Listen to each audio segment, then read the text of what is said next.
नमस्कार दोस्तों, पाठक प्लेटर में आपका स्वागत है। आज हम बनाएंगे तिकुर का हलवा। तिकुर हमारे लिए बहुत ही फायदेमंद है। ये इसका गर्मियों में बहुत प्रयोग होता है और व्रत वगैरह में भी होता है। इससे बहुत सारी मिठाइयाँ भी बनती हैं, जैसे खोए की जलेबी वगैरह में भी इसका उपयोग होता है। सबसे पहले हम तिकुर को अच्छी तरह से पानी में डालकर रख देंगे। एक कटोरी तीखूर है तो उसमें हम तीन चार कटोरी पानी डालेंगे और घोल कर उसको आधे घंटे के लिए रख देंगे। फिर आधे घंटे बाद उसका पानी ऊपर ऊपर से निकाल देंगे, नीचे चूने की तरह बैठ जाएगा। इसी तरह का प्रोसेस हम 4 से 5 बार करेंगे। तीखूर का जो पौधा है वो हल्दी के समान होता है और ये पहाड़ी इलाकों में ज़्यादा होता है। ये पहाड़ी इलाकों में इसके पौधे पाए जाते हैं और तीखुर जो है उसकी जड़ से बनता है। हल्दी पीली होती है और इसका जो जड़ रहती है वो वाइट कलर की होती है। उसी से हमारा तीखुर बनता है और इसके लिए बनाने की बहुत लंबी प्रोसेस होती है, तब जाके हमें तीखुर खाने के रूप में मिलता है।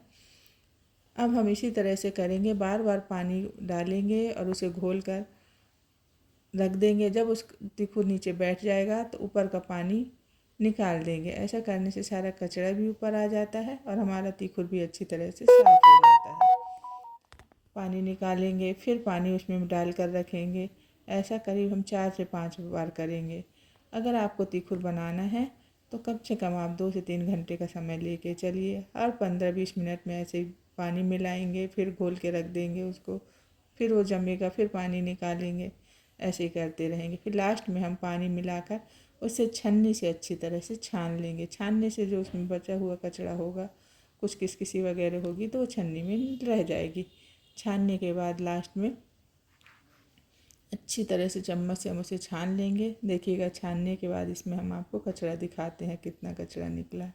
थोड़ा बहुत कचरा रहता ही है, इसलिए हमेशा जब भी आप तिकुर बनाएं तो छान कर ही बनाएं।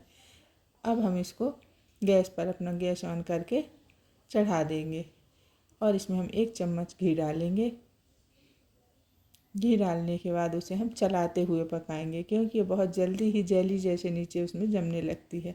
इसे पूरी तरह चलाते हुए ही पकाएंगे हम। चलाते चलाते जब थोड़ा सा गाढ़ा हो जाएगा, जेली जैसे दिखने लगे, तो उसमें हम लगभग 1 कटोरी के करीब दूध डाल देंगे। दूध ऑप्शनल है, आप डालना चाहें तो डालें, नहीं डालना चाहें तो नहीं डालें। दूध डालेंगे तो थोड़ा सफ़ेद बर्फ़ी बनेगी। हलवा बर्फ़ी जिस रूप में भी आप बनाना चाहें सफ़ेद ही आ जाएगी, नहीं तो ये ट्रांसपेरेंट पानी जैसा कलर रहता है। और इसको आप सिर्फ दूध में भी बना सकते हैं। लास्ट में पानी निकालने के बाद आप दूध से अच्छा घोल लीजिए और फिर छान लीजिए। सिर्फ दूध में ही बनता है, पर हम पानी में ज़्यादा बनाते हैं। तो ये अब हमारा ऐसे ही हम इसको चलाते हुए पकाएंगे। जब अच्छा थोड़ा सा गाढ़ा बना जाएगा तो इसमें हम स्वाद के हिसाब से शक्कर, आप जितना भी मीठा चाहते हैं उस हिसाब से शक्कर डाल दीजिए। तो हमने 1 कटोरी तीखुर लिया था तो लगभग आधी कटोरी के करीब हमने उसमें शक्कर डाल दी है। और जब वो अच्छी तरह से पक जाएगा तो उसे हम घी लगी हुई थाली प्लेट जिसमें भी है निकाल के जमा देंगे और आप उसे गरम गरम हलवा जैसे भी खा सकते हैं।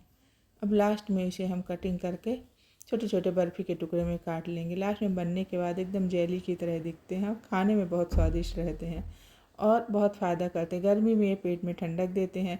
यूटीआई के लिए भी बहुत ज़्यादा फ़ायदेमंद है ये। इसका शरबत भी पीते हैं।